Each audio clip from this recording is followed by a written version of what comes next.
আসসালামু আলাইকুম বন্ধুরা। আমার চ্যানেলে এটা হচ্ছে প্রথম লং ভিডিও আপলোড করতেছি। তো এখানকার বিষয়টা হচ্ছে যে ঢাকার মধ্যে আসলে যানজটের কী অবস্থা হয়। হ্যাঁ, আমরা সবাই জানি ঢাকার মধ্যে প্রচুর প্রচুর যানজট।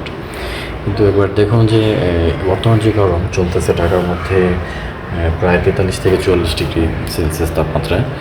এই অবস্থায় যখন আপনারা এই ধরনের জ্যামের মধ্যে পড়বেন তখন বিষয়টা আসলে কতটা খারাপ লাগে দেখুন। একে তো আপনার সেই রোদের প্রখর তাপ গায়ে লাগতেছে, আরেকদিকে হচ্ছে এই ঢাকার মধ্যে এরকম যানজটের মধ্যে আপনাকে দাঁড়ায় থাকা লাগতেছে।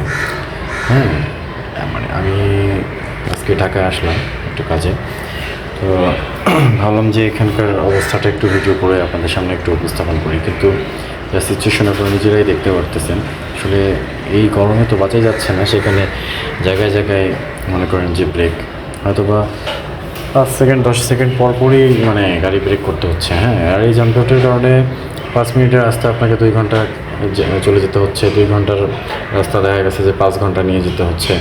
যেখানে ভাড়া হওয়ার কথা 50 টাকা, সেখানে ভাড়া আমাকে 250 টাকা 300 টাকা পে করে দিতে হচ্ছে। কিছু করার নেই, কারণ হচ্ছে যানজটের কারণে আপনাকে অনেক রোড থেকে ঘুরে ঘুরে ঘুরে ঘুরে যেতে হয়।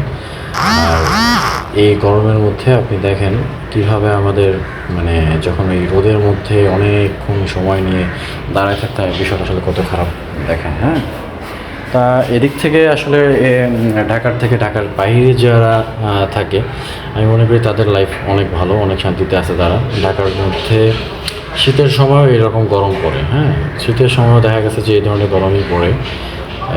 খুব কমই মনে হয় যে মানে শীতটাকে এনারা উপভোগ করতে পারে। যতটুকু আমরা বাইরে, ঢাকার বাইরে যারা থাকে আউটসাইডে, তারা যতটুকু উপভোগ করতে পারে তার থেকে ঢাকার মানুষ খুব কম উপভোগ করতে পারে বিষয়টাকে। তবে আমার জায়গা থেকে ঢাকা আমি প্রিফার করি না, আমি কোনোভাবেই ঢাকা পছন্দ করি না। আর এজন্যই আসলে ঢাকাকে এই পৃথিবীর মধ্যে দেখা গেছে যে বলা হয়েছে যে ঢাকা হচ্ছে নোংরার দিক থেকে অন্যতম। নোংরা, ঘনবসতি, যানজট সব দিক থেকে। এখানে যে সুন্দর সুন্দর রাস্তা, সুন্দর সুন্দর এলাকাগুলো, এগুলো আপনি উপভোগ করতে পারবেন না শুধু যানজটের কারণে। অথচ আপনি যদি ঢাকার বাইরে যদি যান, সেক্ষেত্রে আপনি রোডঘাট, রাস্তা এগুলো আপনি খুব সুন্দরভাবে এনজয় করতে পারবেন। রোদটা আরও ভয়ানক, রোদটা আরও অনেক ভয়ানকভাবে আকার নিচ্ছে এখানে। সবাই ভালো থাকবেন, ধন্যবাদ। এটা আমার প্রথম ব্লগ, সবাই আমার চ্যানেলটাকে সাবস্ক্রাইব করে দেবেন। আসসালামু আলাইকুম।